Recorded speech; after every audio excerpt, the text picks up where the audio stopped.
Haleluya. Bapak, terima kasih buat kesempatan kami boleh berkumpul untuk menikmati suasana hadirat Tuhan. Kami menyadari bahwa perjanjian Tuhan ada kekekalan. Apa yang kami yakini, kami lakukan, Tuhan terlebih dahulu memberikan kepada kami. Dalam suasana di mana Tuhan telah hadir, Tuhan telah mempersiapkan hal-hal apa yang menjadi keperluan kami. Sesungguhnya sebelum kami meminta, Tuhan sudah sediakan sesuai seturut dengan kebutuhan kami. Namun setiap daripada kami terkadang tidak memahami, dengan demikian tetap bergumul dan meminta. Tuhan tidak pernah memperhitungkan apa yang menjadi kelalaian kami. Tuhan selalu melihat apa yang menjadi kebutuhan kami, itu yang Engkau sediakan.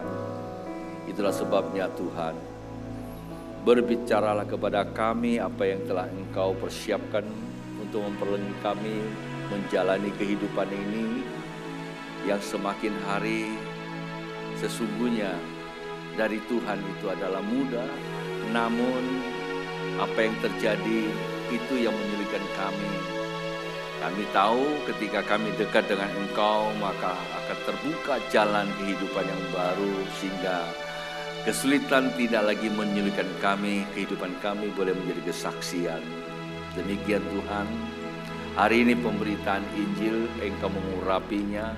Setiap kami yang hadir di tempat ini atau yang ambil kesempatan melalui live streaming, semua kami mengerti lebih daripada itu kuasa-Mu turun atas kami untuk kami sanggup menjalankannya. Terima kasih Bapa, hamba berdoa buat mereka yang sedang beristirahat oleh karena keadaan fisik atau yang sedang dirawat di rumah sakit. Dan kuasa kesembuhan, pemulihan atas mereka. Ataupun mereka yang sedang dalam perjalanan, jalankan tugas, pekerjaan, tugas pemerintah, atau pelayanan, sertai perjalanan, tibakan dimanapun tujuan mereka, apa yang menjadi rencana mereka, Tuhan yang menyertai, Tuhan memperlengkapi. Bagi mereka yang sedang berlibur, sertai di dalam liburan mereka ya Bapa. Terima kasih Tuhan. Apa juga berdoa buat ibadah ini, semua kelengkapan yang tersedia, pemusik, pemuji, dancer, asal kanser, multimedia, sound system, lighting, parkiran keamanan, sekolah minggu, semua ke dalam tangan Tuhan kami serahkan. Demikian hamba berdoa buat saudara-saudara kami yang berulang tahun sepekan ini yang namanya tertera di layar monitor ataupun yang tidak sempat kami umumkan. Hamba berdoa berkat-Mu atas mereka, usia yang Tuhan berikan ada maksud Tuhan untuk jalan hidup mereka. Di kesehatan, kesanggupan di dalam menjalani kehidupan ini. Terima kasih Bapa, di dalam nama Tuhan Yesus. Yang percaya katakan, amin. Haleluya. Iya, Bapak Ibu sebelum duduk kembali lihat kiri kanan, bilang sama sampingnya, senang saya bisa duduk berdampingan dengan Anda yang diberkati Tuhan. Persiapkan hati untuk terima berkat Tuhan. Silakan duduk kembali. Terima kasih untuk praise and worship.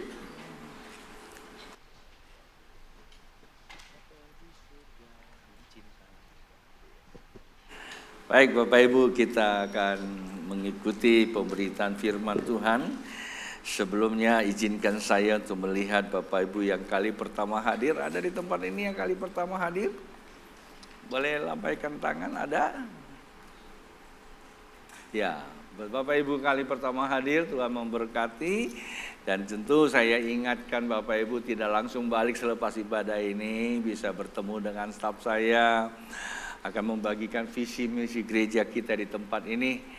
Demikian juga tentu kami akan ambil bagian untuk bersyafaat atau berdoa bagi Bapak Ibu yang mempunyai pergumulan di dalam jalan hidupmu.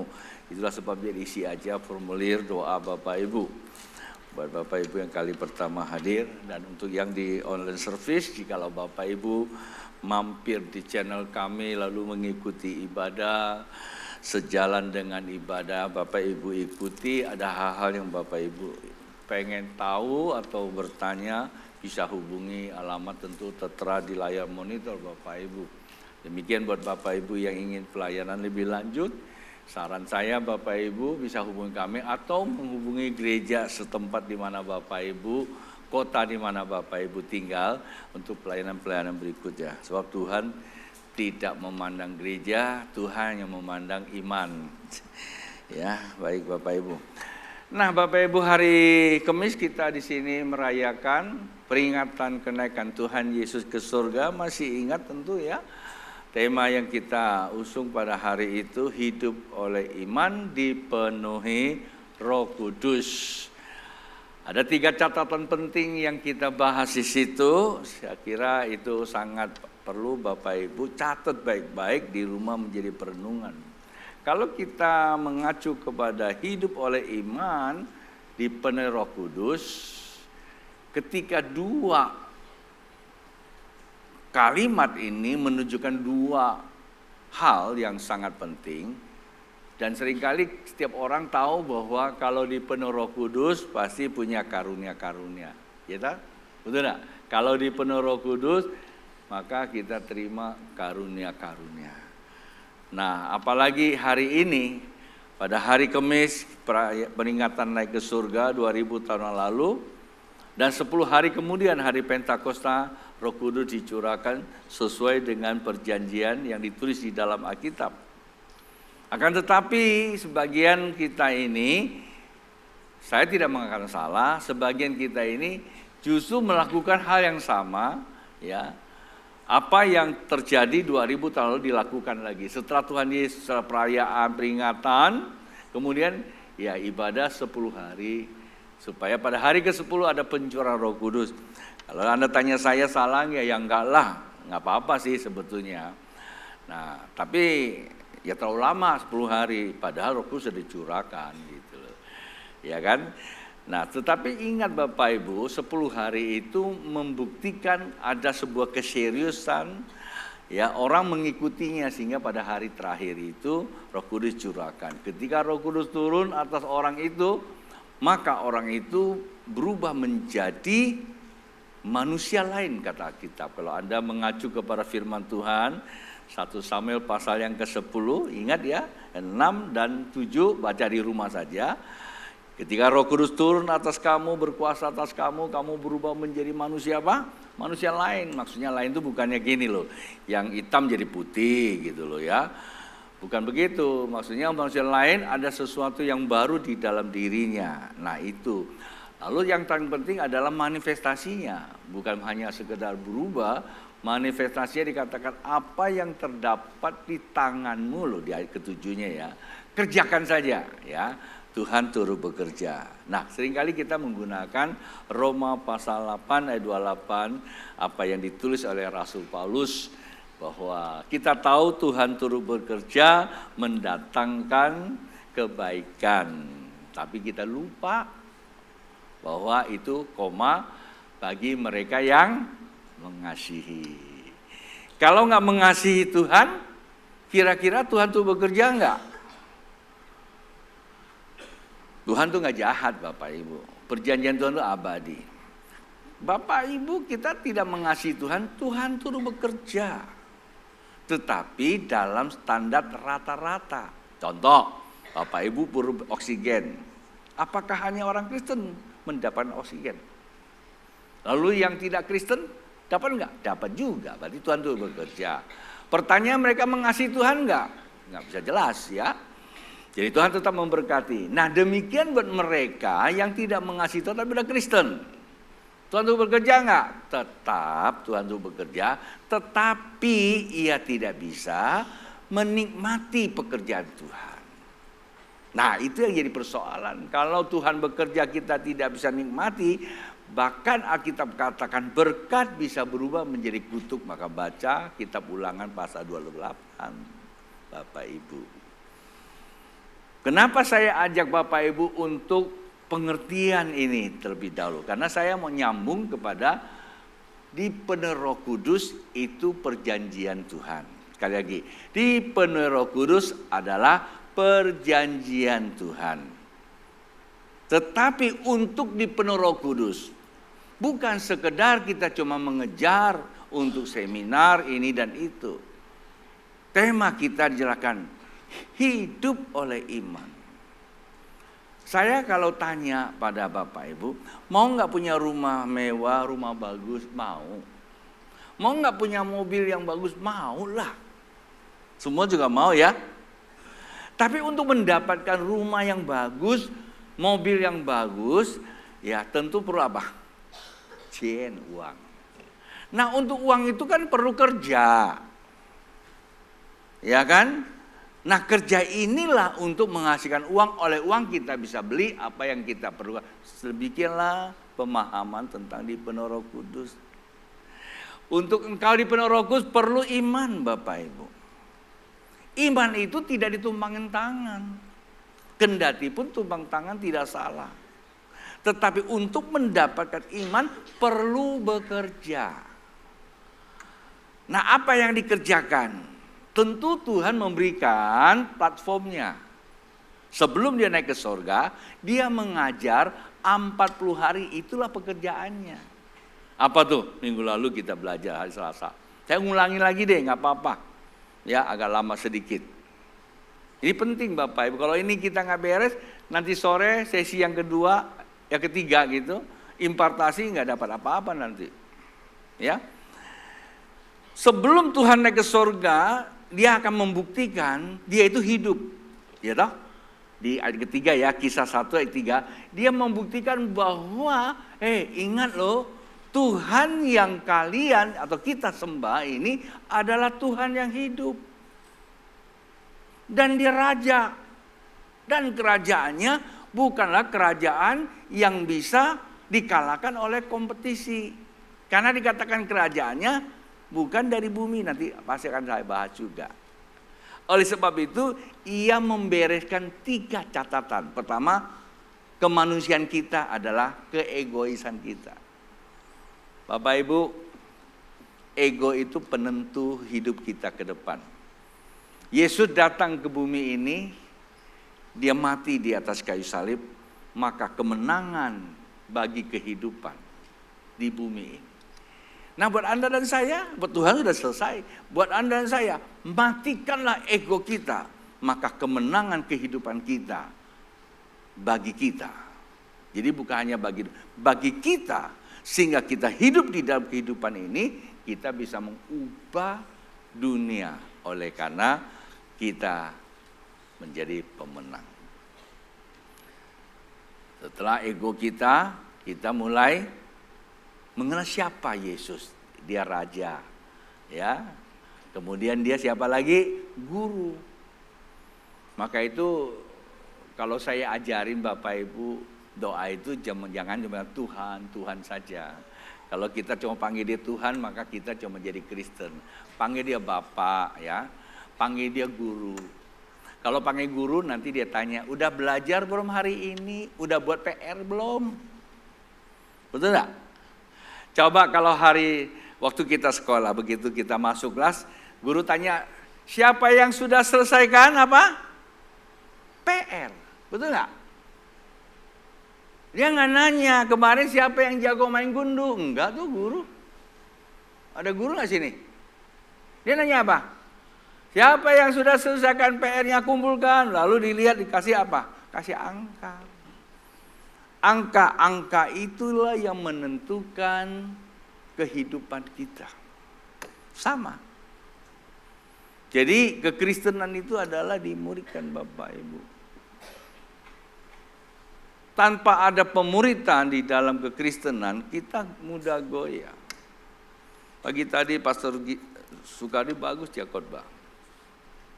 Bagaimana kita menjadi orang Kristen? Karena kita tahu Bapak kita itu esensinya. Sifat keilahian Bapak itu adalah kasih. Kalau kita memiliki Bapak sebagai anak, berarti kita ini anak siapa? Anak kasih. Berarti esensi kita juga kasih. Bukan hanya slogan tapi dihidupi, ya. Saya tadi ikuti ibadah pagi itu. Oke, saya akan bawa Bapak Ibu untuk belajar pada siang ini, sesi yang kedua, memperlengkapi kita pemahaman tentang hidup oleh iman, dipenuhi Roh Kudus, sehingga nanti sore kita akan masuk di wilayah impartasi, supaya bagi Anda yang benar-benar paham dan betul tahu, ya paham dan betul merindukan, itu aja ya. Nah, siang ini tema kita adalah Roh Kudus, karena hidup oleh iman dipenuhi Roh Kudus. Roh Kudus jaminan pewaris hidup baru. Bilang, Roh Kudus jaminan pewaris hidup baru. Jadi kalau kita dipenuhi Roh Kudus, maka Roh Kudus itu menjadi apa? Jaminan. Kalau Bapak Ibu baca di dalam Efesus pasal 1 ayat 14, Roh Kudus menjamin seluruh perjanjian Tuhan. Wah, luar biasa. Tapi itu ayat saya tidak baca. Saya mau bacakan beberapa Ibu. Galatia pasal yang kedua ayat 19 dan 20. Ya, dua ayat ini saya akan berbicara di sini. Ya, mungkin di layar monitor akan bantu Bapak Ibu. Saya akan bacakan. Alkitab berkata demikian, sebab aku telah mati oleh hukum Taurat untuk hukum Taurat, supaya aku hidup untuk Allah.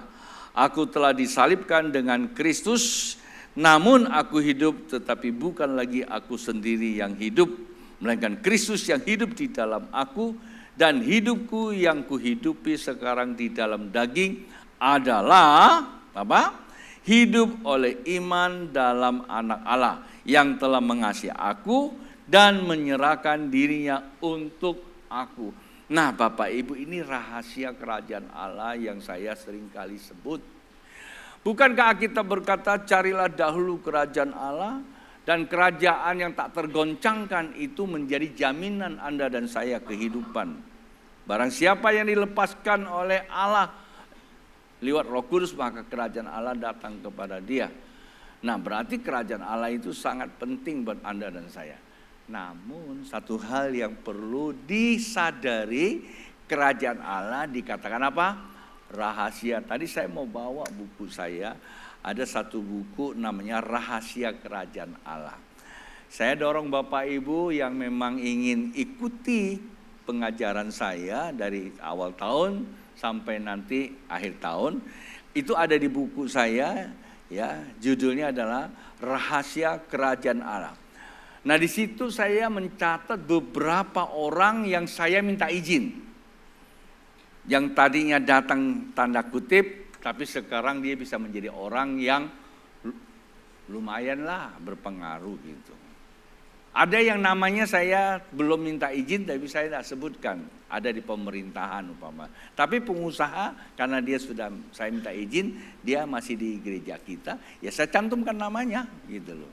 Ya, bahkan sampai hari ini masih tetap settle, artinya masih oke gitu, kuat. Pagi tadi Pastor Sukadi juga mengutip orang-orang yang tadinya mengebu-ngebu, haleluya, mimpin pujian dan sebagainya. Kata orang Hongkong, kai celo, nggak tahu kemana pergi sekarang. Namanya pun sudah diganti. Dulunya namanya Esther, sekarang Fatima.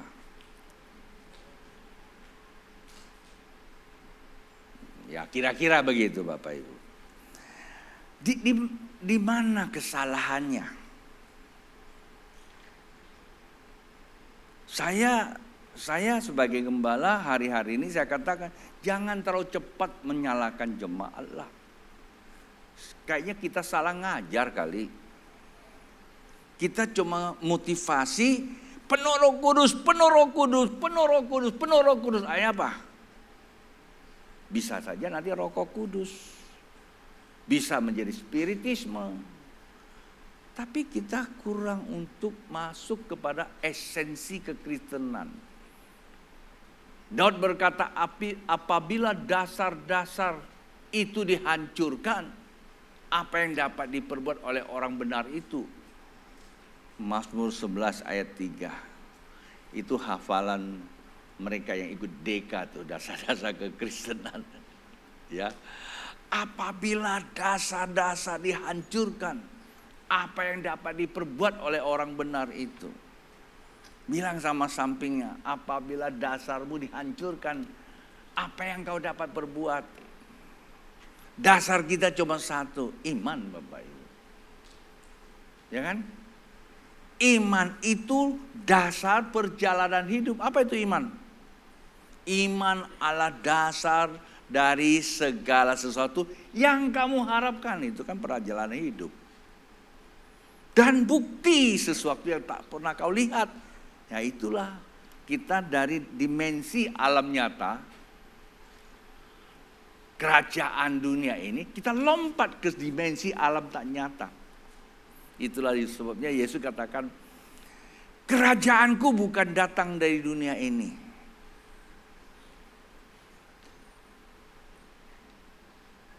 Pontius Pilipus katakan, kau raja? Iya, menurut kamu aku raja.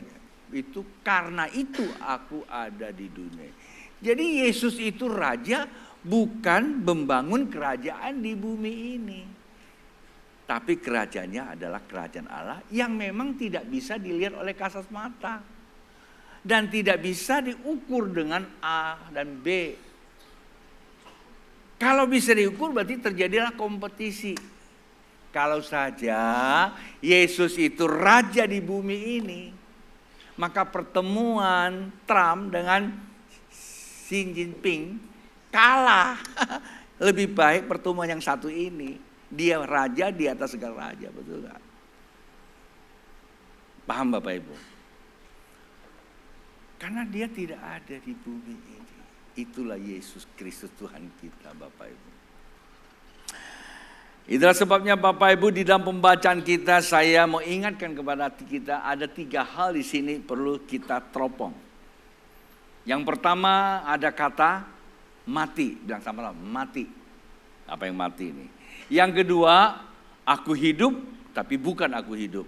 Yang kedua. Yang ketiga, aku hidup dalam daging tapi iman kepada siapa? Iman dalam anak Allah. Dan ini penting sekali. Dari tiga hal ini saya menjadikan 3 catatan untuk saya coba runtut secara sederhana. Bapak Ibu seringkali kita ingin bertemu dengan Tuhan. Sedangkan Tuhan itu adalah roh. Kita kan nggak mungkin ketemu Tuhan dengan roh. Untuk kita bertemu dengan Tuhan roh, berarti kita mesti matikan apa? Daging kita dulu. Betul nggak? Ya mau ketemu Tuhan Yesus siapa yuk? Ya kan? Kalau mati berarti pasti ketemu Tuhan kan? Hidup bersama Tuhan di Firdaus kan gitu loh. Ya, tetapi di sini bicaranya bukan seperti itu. Ya, seseorang bisa ketemu dengan Tuhan di dalam dimensi roh, hidup di alam nyata. Hal-hal ini penting diperbaiki dulu. Yang pertama dikata apa? Aku telah Aku telah mati. Aku telah mati.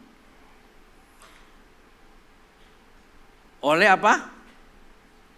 Oleh hukum Taurat. Supaya aku hidup untuk Allah. Kenapa? Karena aku telah disalibkan.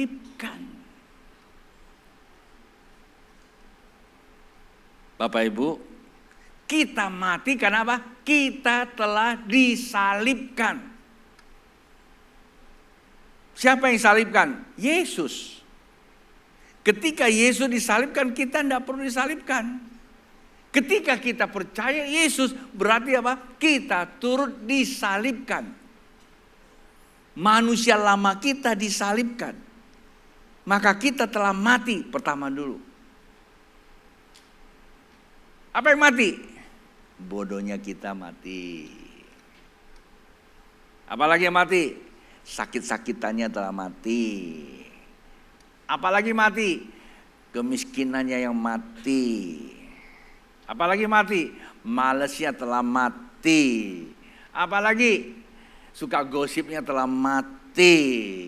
Apalagi? Suka bohongnya mati.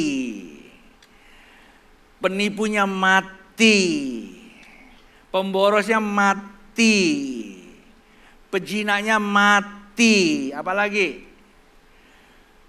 Kelemahannya mati, semua telah mati Bapak Ibu. Nah, itu menunjukkan orang percaya. Contoh yang paling sederhana, saya nggak bicara mati, tapi saya bicara sederhana aja. Waktu saya dioperasi, saya percaya sama dokter itu, ingin operasi saya. Pertanyaan yang sederhana Bapak Ibu, kalau dioperasi sakit nggak? Sakit nggak? Loh, daging di black loh, sakit nggak? 3 jam loh saya dikutak-katik loh mata saya, sakit nggak? Bapak Ibu sakit nggak? Hah? Sakit kan? Sakit nggak? Sakit, tapi enggak loh saya. Kenapa? Kok nggak sakit? Rasa sakitnya sudah dimatikan dengan apa? Suntik dengan obat rasa sakit. Sehingga dia bisa kerja apa, saya senang, tenang aja. Nah itu menandakan apa? Saya percaya kepada dokter telah dibius dengan obat anti sakit. Orang Kristen itu percaya Yesus.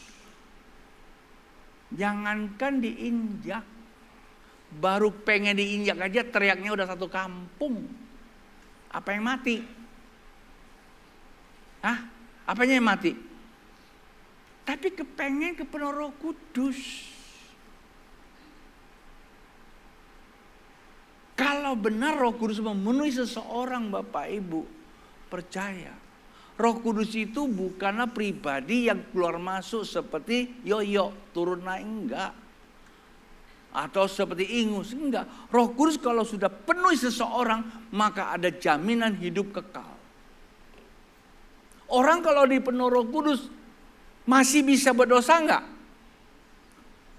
Masih bisa enggak? Bisa. Tapi nggak mau, karena sadar. Masih bisa bikin buat sesuatu yang nggak baik nggak? Bisa. Ada kemungkinan dia lakukan, tapi cepat dia sadar, dia berbalik. Kenapa saya ngomong begitu? Karena saya adalah orangnya. Roh Kudus itu bukanlah satu pribadi yang cuma kita ngomong Roh Kudus, bukan. Tapi satu pribadi yang benar-benar melekat dan mengubah hidup kita, itu kekekalan. Saya kadang-kadang bingung loh, bahasa rohnya kencang. Tapi dosanya juga kencang. Bingung saya juga. Saya tanya Tuhan, begitukah? Tuhan bilang, lah, pada akhir zaman banyak orang berseru, Tuhan bukankah aku usir setan demi namamu, buat mujizat demi namamu. Tuhan bilang, nyala engkau. Kenapa?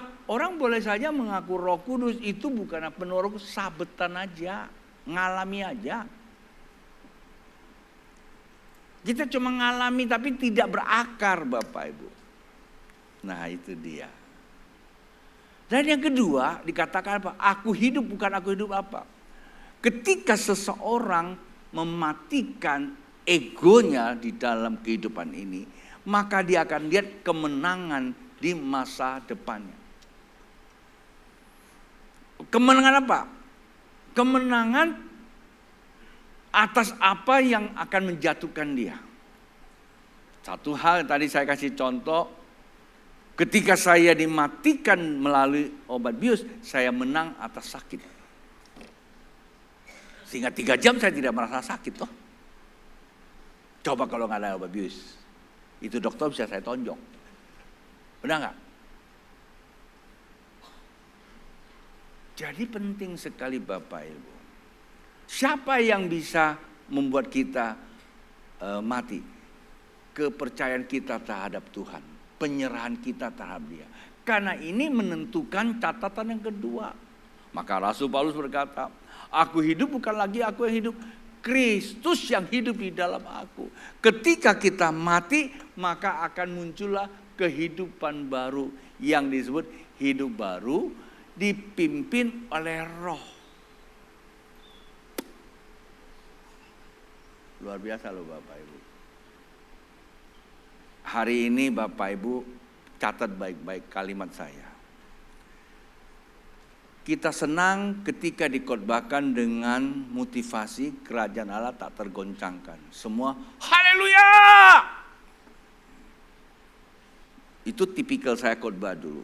Saudara-saudara, kita adalah anak Tuhan. Karena Tuhan telah sediakan kerajaan tak tergoncangkan bagi orang yang percaya. Haleluya. Semua haleluya.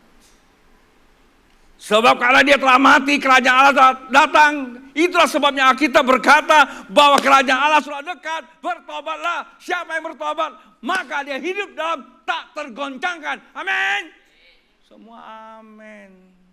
Pulang dari gereja, hebat tuh khotbah. Dapatnya apa? Cuman tahu Bapak Ibu. Ya Pak ya? Kita tahu kerajaan tak tergoncang. Tapi ingat itu rahasia. You know? Secret. Apa itu? Makanan itu loh. Permen karet. Rahasia Bapak Ibu. Nah kalau rahasia itu perlu kita cari kuncinya kan. Itulah sebabnya Tuhan sediakan apa? Kunci kerajaan Allah.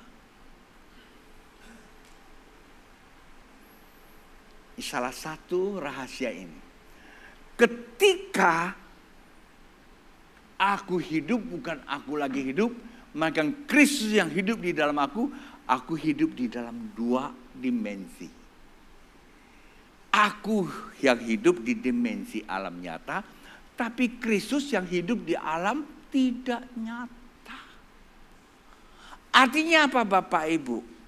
Artinya di dalam kehidupan kita di alam nyata, kita punya akses untuk masuk ke alam yang tidak nyata, yaitu alam roh. Yang dikatakan oleh Tuhan Yesus sendiri di dalam Yohanes pasal yang ke-18 ayat 36. Boleh tolong dibukakan ini ayat, saya tiba-tiba diingatkan. Yohanes pasal yang ke-18 ayat yang betul lah, 36. Apa kata Alkitab? Jawab Yesus, kerajaanku bukan dari dunia ini. Jika kerajaanku dari dunia ini, pasti hamba-hambaku telah melawan. Supaya aku jangan diserahkan kepada orang Yahudi. Akan tetapi kerajaanku bukan dari sini. Sekiranya kalau kerajaan Tuhan adalah kerajaan daging, dia punya pasukan lebih banyak. Bahkan dia punya pesawat siluman loh. Mungkin bukan siluman, ghost flight. Ya, kalau siluman nggak enak banget ya. Masa Tuhan Yesus siluman? Siluman itu dia sembokong gitu ya. Tapi karena dia bukan dari bumi ini, maka dia nggak perlu lawan. Kenapa? Nggak bisa dengan rasa sakit Bapak Ibu. Karena itu Anda dan saya perlu masuk ke wilayah ini bersama dengan Tuhan. Kemarin Sabtu saya berbagi. Petrus ditanya, siapakah aku menurut mereka? Kata Petrus, mereka bilang engkau adalah Yesaya, nabi akan datang. Lalu kau menurut kamu siapa aku? Engkau adalah Mesias, anak Allah yang hidup. Terus bilang apa sih Tuhan Yesus kepada Petrus? Ini bukan kamu yang ngomong, Bapak di sorga. Nah inilah dimensi Bapak, dimensi roh. Nah dimensi inilah membuat status dia menjadi jemaat yang tak dapat dikuasai oleh alam. Baca loh Bapak Ibu, catat di rumah ya. Baca di rumah maksud saya, catat di rumah lagi. Catat di sini, baca di rumah. Ya, Matius pasal yang ke-16, ayat yang ke-17, 18. Dia bilang apa? Petrus, bukan Bapak di surga, bukan manusia yang ngomong sama dengan Bapak. Artinya apa? Dia punya hubungan di alam roh. Itulah sebabnya dikatakan bahwa alam roh tak dapat menguasai kamu. Apa maksudnya? Dolar nggak bisa menguasai dia, udah pasti. Mau naik berapa kayak nggak ada masalah. Bensin nggak bisa menguasai dia, mau naik berapa nggak masalah.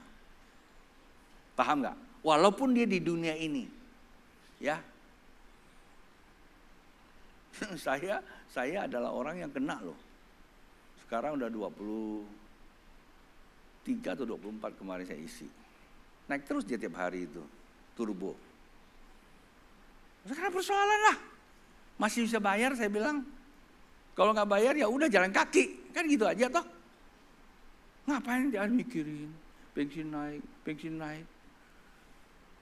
Kereta banyak tambah sini. Kan begitu. Halo?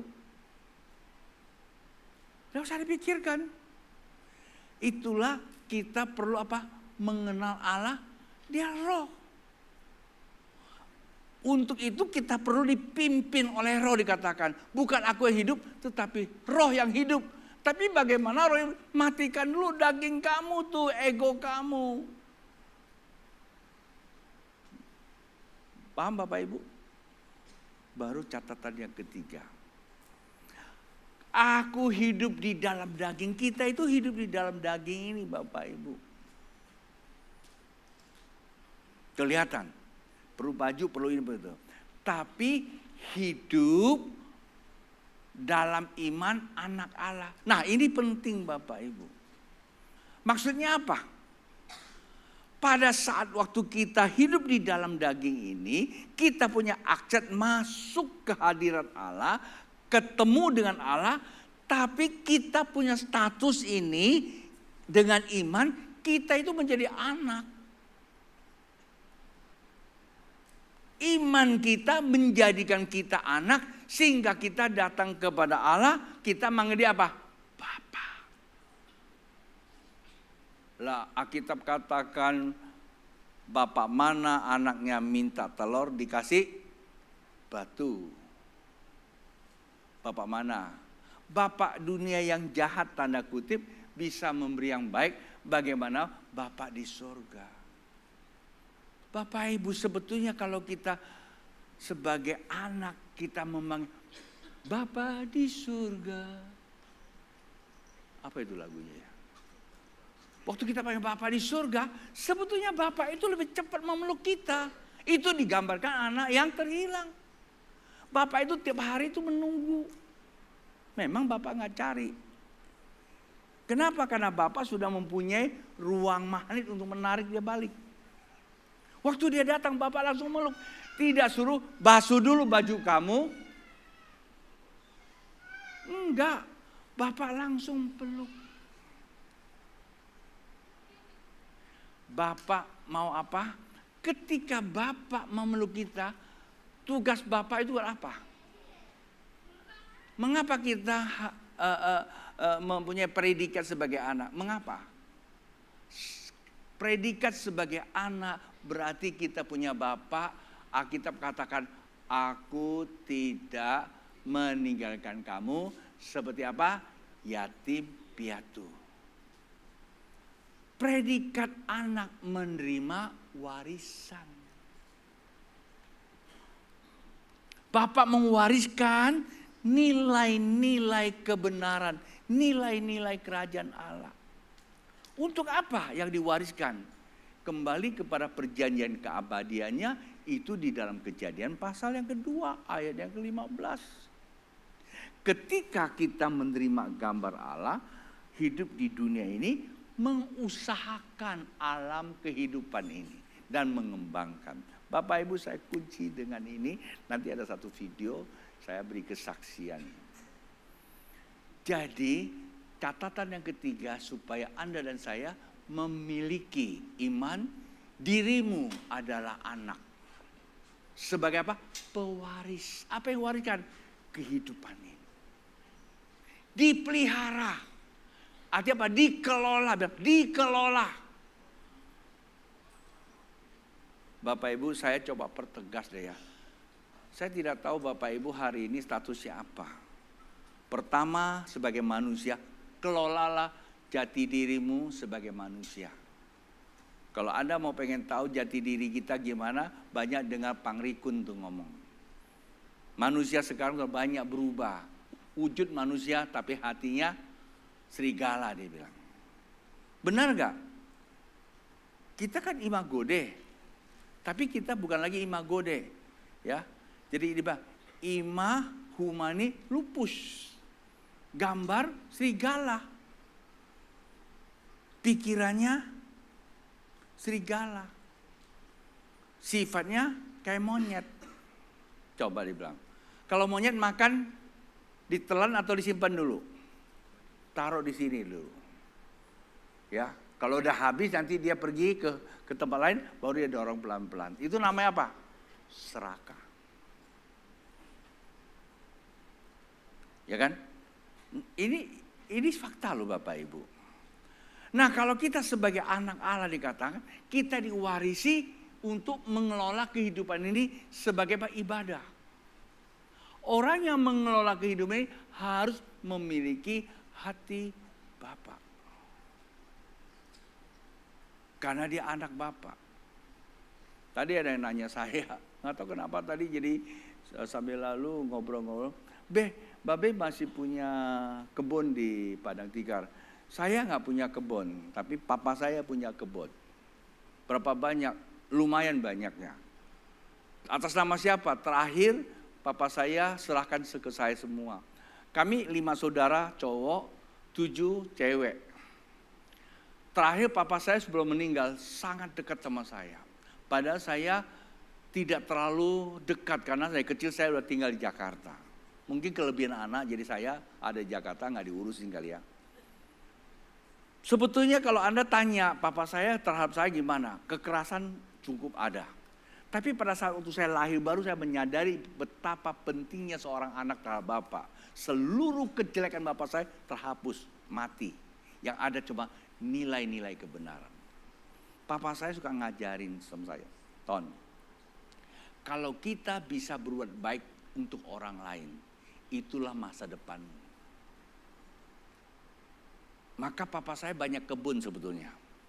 Waktu zaman pengungsi, tahu zaman pengungsi ya.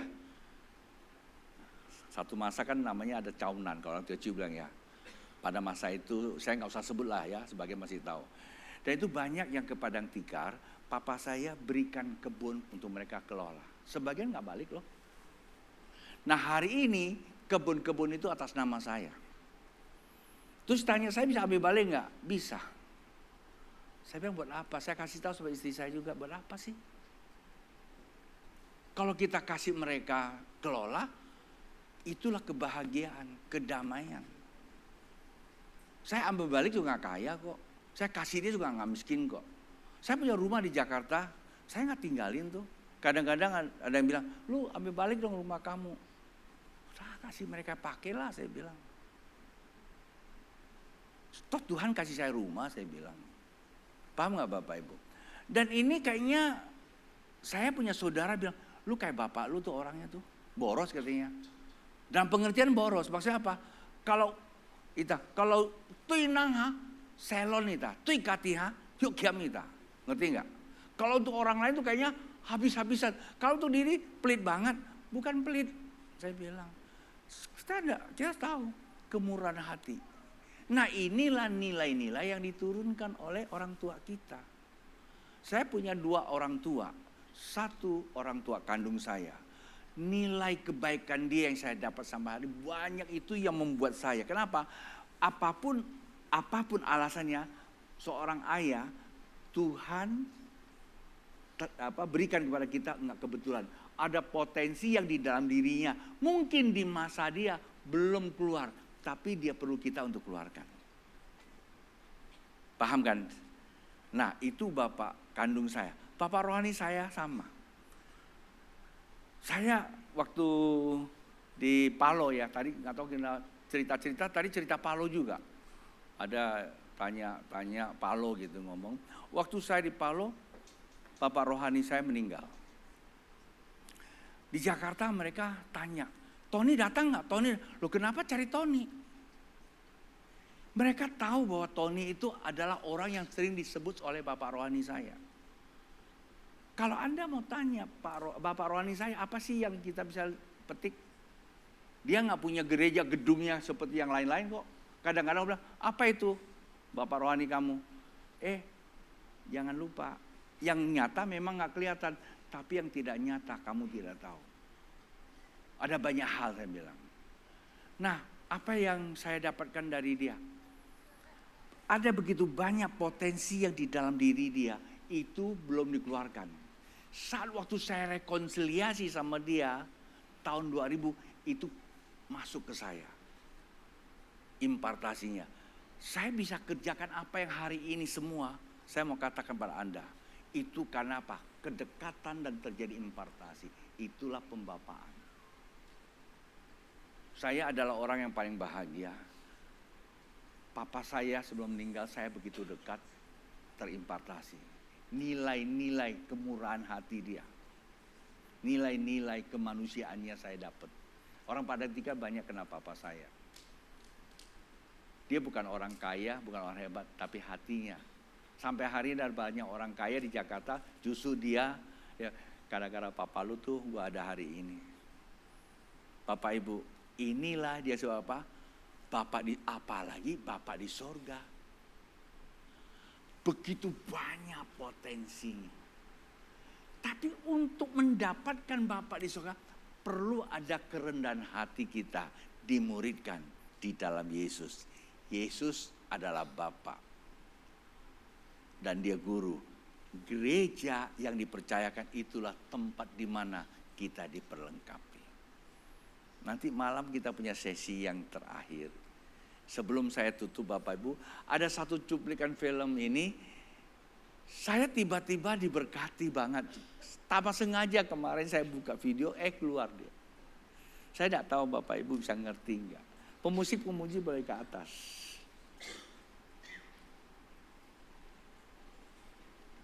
Tadi ada nggak ya, saya ada minta Asus siapin videonya. Kalau ada kita tonton sedikit. Kisah inspiratif.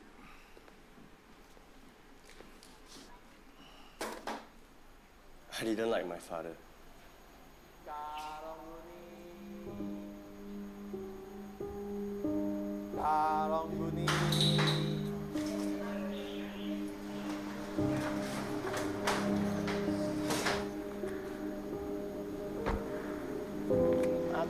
Thank you.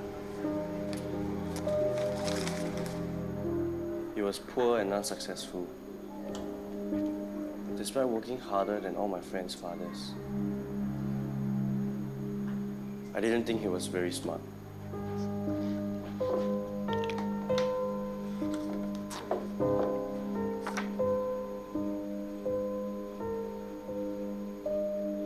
Hey, it's not for you.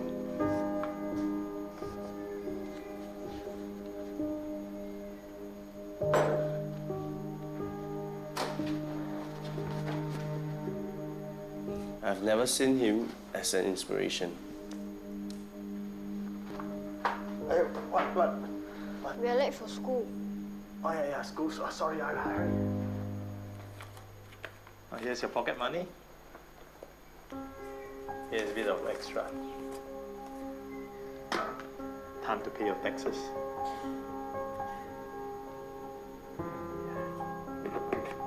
From you? It's from me. Why are we not rich? Who says we are not rich? Being rich is not about how much you have, but how much you give. Somehow, when you give, you'll be happier. I wasn't happy. I didn't want to be poor like my father when I grew up.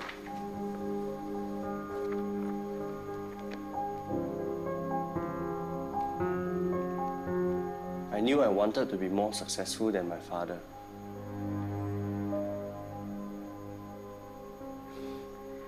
Call me when you need more money.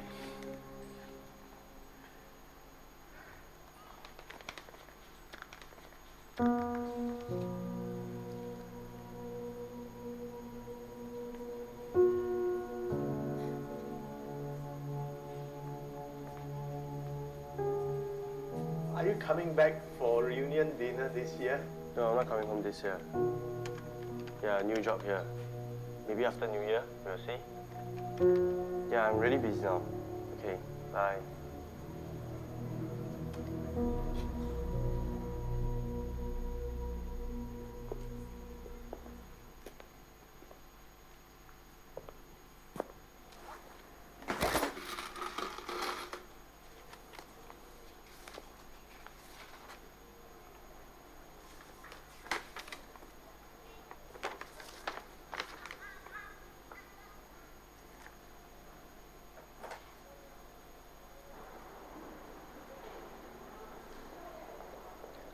Thank you for coming, Mr. Lim.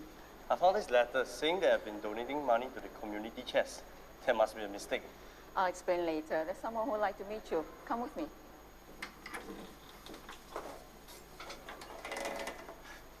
Thank you for coming, Mr. Lim. Well, your father has told us a lot about you.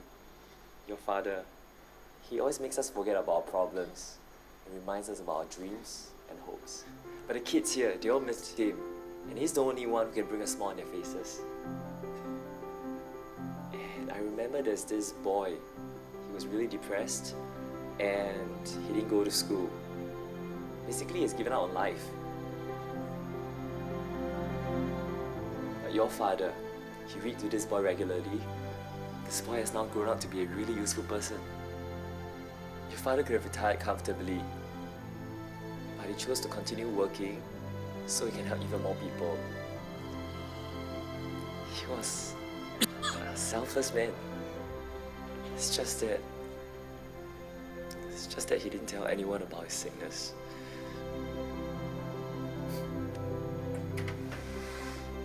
Mr. Lim, I've been trying to reach you. This is for you, in recognition of your donations. He has my name. But I didn't donate. It's your dad. He didn't want you to know.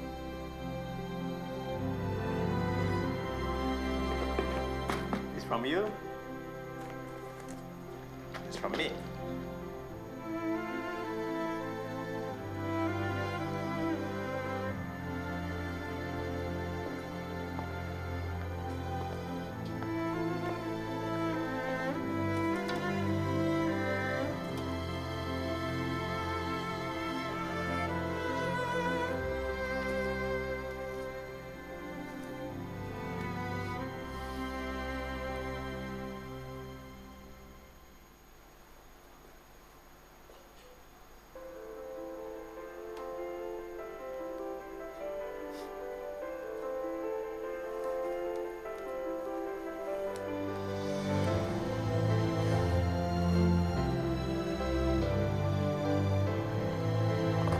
On my father's birthday, I will celebrate his life as he would have wanted it.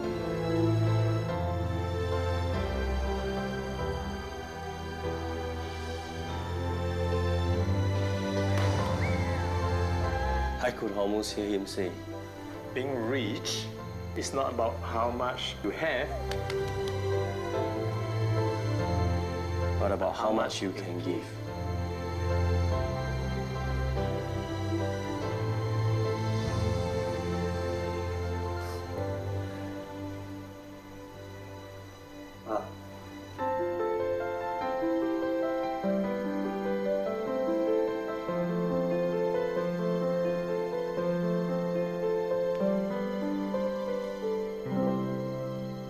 Haleluya.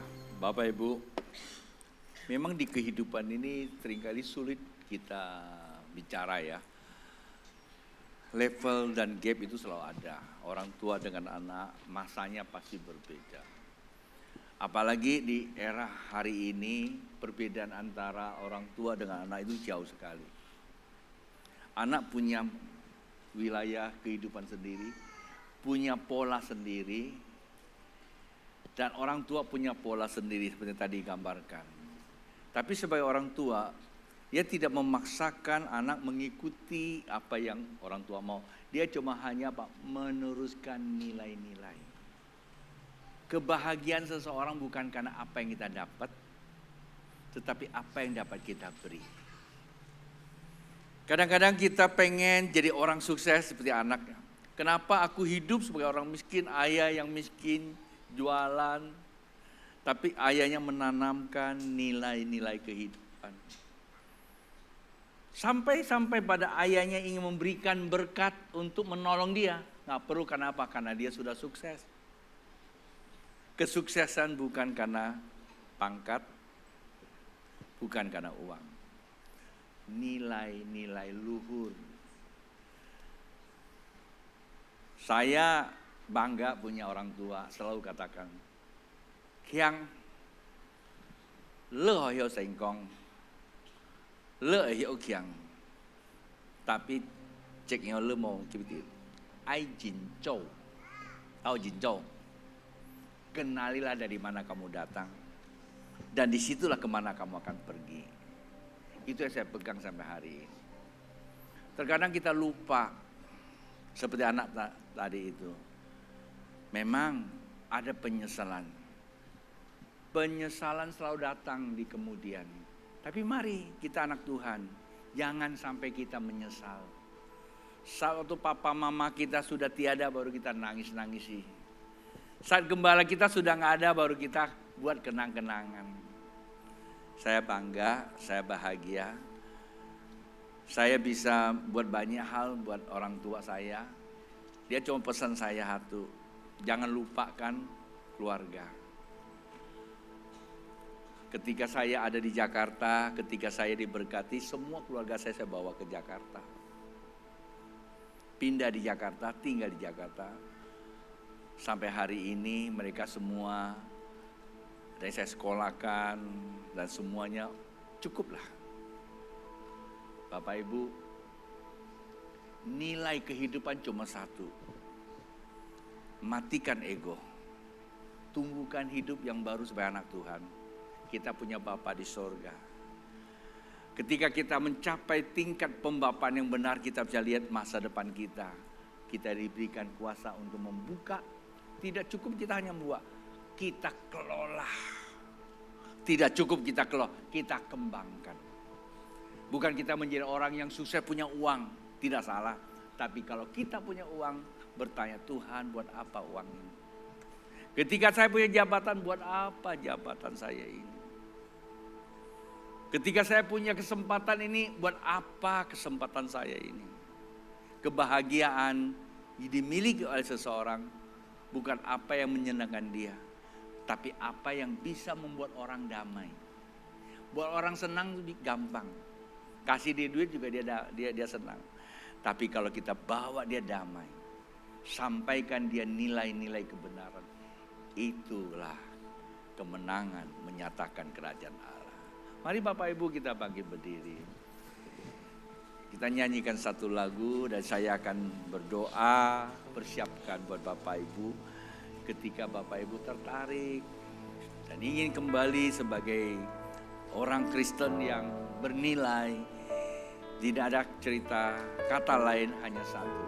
Hidup di dalam roh, masuk di dimensi ilahi, kita mengalami pemulihan total. Sama-sama katakan, Bapa di surga. Bapa di surga, kami cinta Kau. Nama-Mu ditinggikan di seluruh bumi. Kerajaan-Mu ditegakkan atas pujian. Dan umat-Mu beritakan karya-Mu. Terpujilah Tuhan Allah yang perkasa, dulu, sekarang, dan selamanya. Terpujilah Tuhan Allah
Bapak Ibu, ibadah akan segera saya tutup, saya akan berdoa.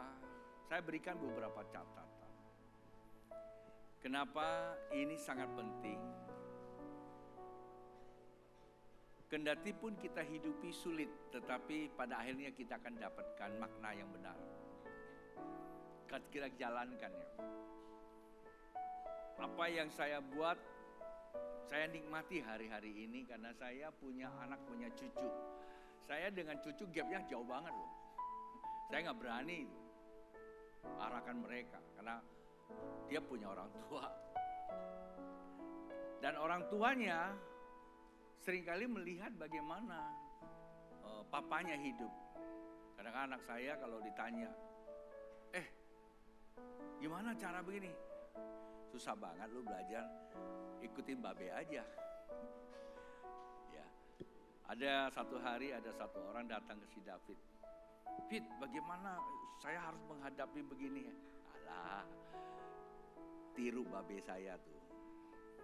Udah 46 tahun dia berkeluarga.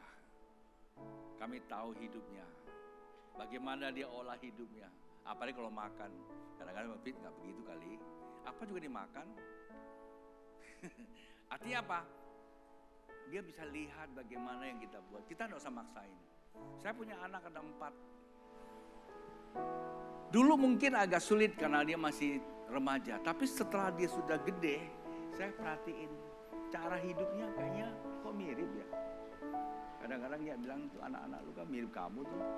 Cara makan, cara apa. Nah ini saya lihat ada di gereja ini. Setelah tahun 2022, anak-anak muda saya lihat ini kayak kaget. Semua melayani. Bapak-bapaknya yang ngantar, nungguin. Ada satu keluarga, saya tuh nangis saya bilang. Mamanya mesti bawa makanan. Kemudian tungguin anaknya latihan, nanti pelayanan. Tuhan bilang, apa yang kau tabur, kau sedang tuai. Bapak Ibu, lakukan, jangan mempertimbangkan kalau untuk Tuhan. Engkau akan lihat masa depan. Gereja ini ada satu spirit, namanya teaching spirit. Enggak kekurangan orang-orang yang dimuridkan. Saya melihat semua yang melayani, enggak kita import dari luar. Pengkhotbahnya enggak diimport dari luar. Semua lahir dari dalam. Pemusik semuanya. Dari mana? Karena dari Bapa di surga. Mengilhami kita, doa Bapak Ibu sehingga saya punya kesetiaan terhadap Bapak saya yang memimpin saya. Melahirkan keluarga anak-anak saya yang begitu mengasihi kami sebagai ayah, sebagai ibu. Ada banyak hal kami tidak bisa cerita. Satu hari saya akan tulis buku, saya bilang, bagaimana kehidupan keluarga kami. Dengan kesederhanaan tapi Tuhan memperlengkapi. Mari Bapak Ibu tangan terangkat, saya berdoa. Doa saya cuma satu. Waktu saya di Paloh, mereka sibuk di Jakarta, mana Tony? Karena Pak Yos dipanggil Tuhan. Saya datang telat. Pada malam terakhir, malam kembang saya sampai di Jakarta, langsung mereka sambut saya. Saya pikir saya nggak terlalu penting karena anak kandung dia ada, banyak orang di Jakarta. Saya cuma hadir karena saya sebagai pembina, dibina sama dia. Dan waktu saya sampai langsung keluarganya nyamperin saya, kamu dicariin loh. Dari kemarin nggak kelihatan. Langsung saya dikasih tugas untuk menguburkan Pak Yos, memimpin penguburan. Gak ada yang kebetulan. Tuhan memakai Pak Yos melahirkan orang-orang hebat. Orang gak tahu. Hanya saya yang tahu sama beliau. Dan gembalamu dapat kesempatan untuk menguburkan dia. Dan nilai esensi dari para pewarisan itu saya dapatkan. Saya baca satu buku Benny Hinn. Dia baru bertobat. Dapat kesempatan menguburkan Kathryn Kuhlman. Di saat waktu dia mengumpulkan, roh kata dia mengimpartasikan ke dia. Dan Tuhan memakai dia untuk membuat kegerakan di dunia. Hari ini kemuliaan Tuhan ada di tengah-tengah kita. Ia sedang mencari hati yang siap dipakai Tuhan. Pekerjaan Tuhan tidak berhenti sampai di generasi ini. Tuhan sedang mencari orang-orang di tengah-tengah kita. Hari ini saya melihat, kemarin ada seorang jemaat dia bilang, Babe, pernah kepikir enggak? Enggak, saya bilang. Dari sini kita melahirkan sarjana teologi 20-an kalau tidak salah ya. Ada 20-an ya. 20-an sekolah teologi S1. Artinya ada nilai. Bahkan ada S2. Maksudnya apa Bapak Ibu? Ada roh itu sedang bekerja. Tuhan sedang memanggil Bapak Ibu untuk diperlengkapi ke depan. Generasi yang lama bisa berlalu, generasi baru Tuhan sedang menanti. David ngomong sama saya, Pak, saya kan juga udah tua. Belum David, lu kalau bilang lu tua lu meledek papi lu. Jadi dia bilang dia udah tua, padahal umur belum 50. Udah gak? Adik saya juga bilang gitu, saya bawa dia ke Pontianak dia gak mau. Ya, gua lau lo. Saya langsung, lu sih ngeledek lu abang ah. Lu baru lakcap lu tak lau lu sih, ai cicap lo. Tak ada lau. Usia itu faktor lahir, semangat itu keputusan. Mungkin sih generasi ini harus tahu diri juga. Kami yang di atas ini, yang bagian pertama, makin hari kami akan menyerahkan kepada yang lebih muda. Tentulah anak-anak Bapak Ibu yang punya energik ini. Ayo, matikan ego. Hidup di dalam Tuhan, masuk ke dimensi, pegang kuncinya. Jadilah alatnya Tuhan. Kalau di rumah, nyanyikan lagu ini. Ini lagu pewahyuan.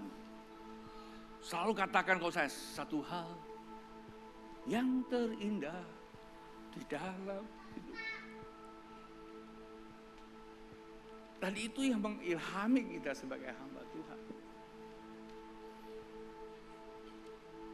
Ada banyak tawaran untuk menyerongkan kita karena untuk ego kita bisa kalahkan. Karena kita tahu panggilan Tuhan. Mari Bapak Ibu tangan terangkat. Saya pakai waktu Bapak Ibu terlalu banyak. Saya tahu kenaikan Tuhan Yesus ke surga mengilhami kita mengambil sebuah keputusan. Kita tahu dunia sedang menuju kepada sesuatu yang semakin tidak menentu. Kita tidak tahu hari-hari ke depan. Tapi kita tahu satu hal, Tuhan kita selalu sedia yang terbaik buat kita. Bapa di surga, hamba serahkan seluruh jemaat ke dalam tangan-Mu. Arahkan matamu untuk melihat mereka yang hatinya terbuka. Bahwa Bapa mempunyai begitu banyak rancangan atas kehidupan kami. Yang terkadang belum terakses oleh karena ketidaktahuan kami. Atau mungkin ego kami yang sudah dikuasai keadaan kami sendiri. Hari ini kami menyadari ya Bapa, kematian ego adalah kemenangan bagi kehidupan kami. Hidup baru dipimpin oleh Tuhan. Kami punya akses untuk masuk dalam kerajaan Allah. Bukan sampai di sana saja, kami memiliki iman sebagai anak Allah, bisa memanggil ya Aba, ya Bapa. Ada pewarisan keabadian yang tidak dapat dibatalkan sebagai anak kandungan ilahi. Bapa, hamba berdoa buat jemaat-Mu yang hadir maupun di rumah. Tilik hati kami masing-masing. Buat kami semakin mengerti apa yang ada di dalam rancangan-Mu. Satu hal yang paling terindah di dalam hidup kami, kalau kami melekat dengan Engkau, mengerti maksud-Mu, dan ambil bagian di dalam kehidupan ini. Allah yang kami sembah adalah Allah yang hidup. Jikalau hari ini yang datang dalam keadaan letih, lesu, dan berbeban berat, Tuhan, ada pemulihan terjadi pada mereka. Yang datang dalam keadaan apapun, Tuhan, cerahkan dan cerdaskan, sehingga mereka bisa mengambil keputusan yang benar di dalam menjalani kehidupan ini.